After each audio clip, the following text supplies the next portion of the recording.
Right, I'm Jeff Ullman, and hopefully you don't need any interpretation for Schtupping or MILF, or in my case, a GILF.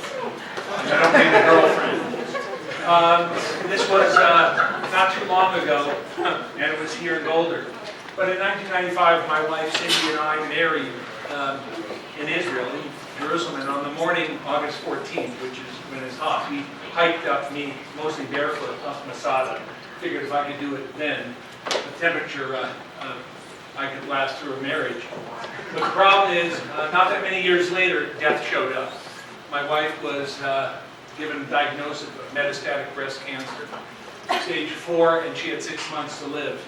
We didn't understand why, but I knew that one of the problems in healthcare wellness is decision or indecision.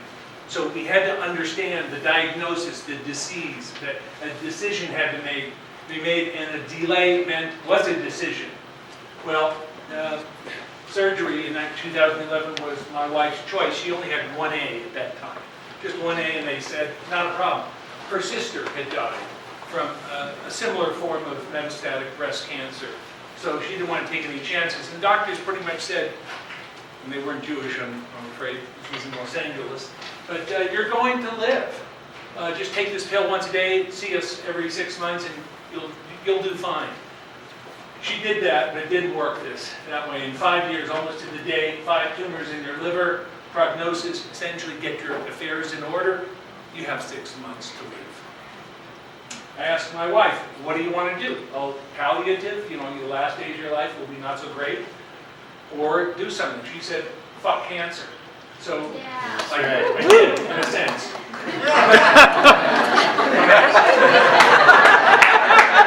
The side effects, they're horrible. So somebody else's car, we like that. Spread the good word.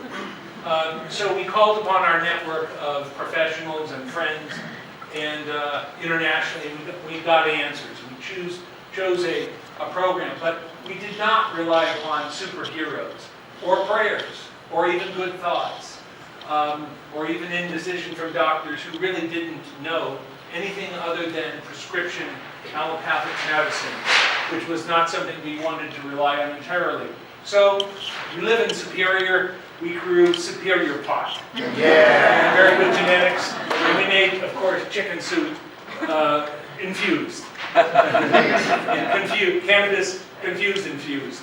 But applying cannabis along with one chemo drug was a difficult choice, because how much do you take? What do you take? How do you take it? How often do you take it? What does it do? We had a California supplier for the particular formula of cannabis, but how do you get it here? You can't cross state lines for any reason. But we created our own dosings and treatment based upon information I collected.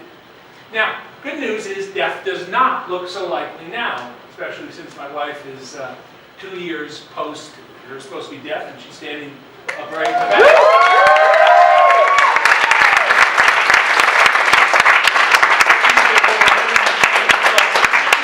Cancer-free.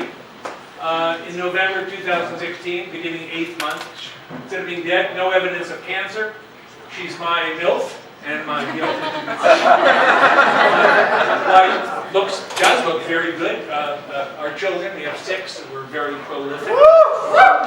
And there she is in the bath, somewhat naked, with a young little boy, a daughter. So what did we learn? The culture of care, like Rocky Mountain Cancer Center, we don't like them, but they are very good with care. They stroke you, they're nice, but they're not interested in cure. They say they are. But doctors kill, on purpose, but by accident. Take this medicine, but they don't do pharmacogenetic testing, and that tells you how you have side effects. So the more you learn, the better you are, and you must be your advocate. Do not call the doctor, Dr. So-and-so. Get their first name. Now here's one sick Jewish joke about me helping to save my wife. We're coming back from the doctor, we're stuck on the freeway, she starts crying, which is unusual. She said, "Save my life, and the least I can do is give you one blowjob." So I stopped, I looked at her, I said, "I saved your fucking life, and you're giving me one blowjob?" If I can help you, my wife Cindy, who's in the back, can